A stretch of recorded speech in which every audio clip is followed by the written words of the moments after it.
ఆంధ్రప్రదేశ్ శాసనసభ speaker CH Ayyanna Patrudu ఈ రోజు జూ పార్కును తన కుటుంబ సభ్యులతో కలిసి సందర్శించారు. ఈ సందర్భంగా జూ పార్కు నందు మొక్కల నాటే కార్యక్రమం నిర్వహించారు. తాను 24 ఏళ్ల క్రితం అటవీ శాఖ మంత్రిగా ఉన్నప్పుడు జూ పార్కులోని ఆహార గిడ్డంగిని ప్రారంభించిన చిత్రాన్ని చూసి తన పాత జ్ఞాపకాలను గుర్తు చేసుకున్నారు. జూ పార్కును సందర్శిస్తున్న సమయంలో జూ పార్కును బాగా నిర్వహిస్తున్నారని మెచ్చుకుంటూ దీనిని ఇంకా అభివృద్ధి చేయవచ్చని టీటీడీ నుంచి ఏటా 5 కోట్లు జూ పార్కు ఇవ్వవలసిందిగా టీటీడీ యాజమాన్యానికి లేఖ రాస్తామని చెప్పారు. ఈ కార్యక్రమంలో ఆంధ్రప్రదేశ్ శాసనసభ స్పీకర్ అయ్యన్న పాత్రుడు, తిరుపతి ఎమ్మెల్యే ఆరణి శ్రీనివాసులు తదితరులు పాల్గొన్నారు. చాలా ఆనందంగా ఉంది. ఏంటంటే 24 సంవత్సరాల క్రితం నేను ఫారెస్ట్ మినిస్టర్గా ఉన్నప్పుడు ఇక్కడికి వచ్చి శంకుస్థాపనకు వచ్చాను. నేను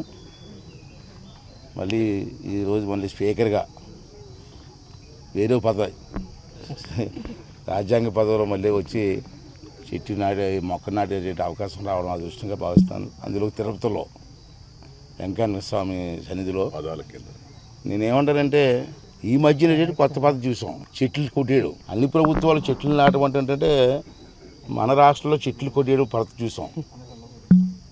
ఎందుకు కొట్టారో అతనికి అర్థం కావట్లేదు, నాకైతే అర్థం కాదు. నేనైతే ఫారెస్ట్ మినిస్టర్గా చాలా సంవత్సరాలు చేశాను. చెట్లు కొట్టడం అంటే ఒక బ్యాన్ చేసాం మేము. చెట్టు కొట్టడం అంటే నేరం అన్న భావన తీసుకున్నాం ప్రజల్లో. నేను ఫారెస్ట్ మినిస్టర్గా ఉన్నప్పుడు ఉమ్మడి రాష్ట్రంలో చంద్రబాబు నాయుడు గారు ముఖ్యమంత్రిగా ఉన్నప్పుడు ఆఫీసులో కూర్చొని నేను చెట్లు నాటాలని పిలిపిస్తే ఒకే రోజు లక్ష మొక్కలు నాటాం.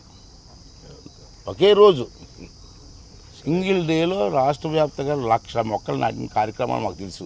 సిస్టమేటిక్గా గ్రూప్స్ ఏర్పాటు చేసాం. ఆఫీసులో కూర్చొని రేపు మార్నింగ్ 9 o'clock మొక్కలు స్టార్ట్ చేయండి అంటే సాయంత్రానికి 1,00,000 మొక్కలు నాటే కార్యక్రమాలు చేసాం. అదే అంతగా డిఎఫ్ఓ గారిని అంటున్నా మళ్ళీ ఆ సిస్టమ్ రావాలి. మనం చంద్రబాబు నాయుడు గారికి కలిసినప్పుడు కూడా చెప్పాను, సార్ పూర్వం మనం చేసాం, ఇప్పుడు ఎందుకు చేయలేం, ఇంకా ఇప్పుడు ఎడ్యుకేటెడ్ అయ్యారు అంటే ముందు స్కూల్స్లో హై స్కూల్ స్థాయి నుంచి డిగ్రీ స్థాయి వరకు కూడా కమిటీస్ కావాలి.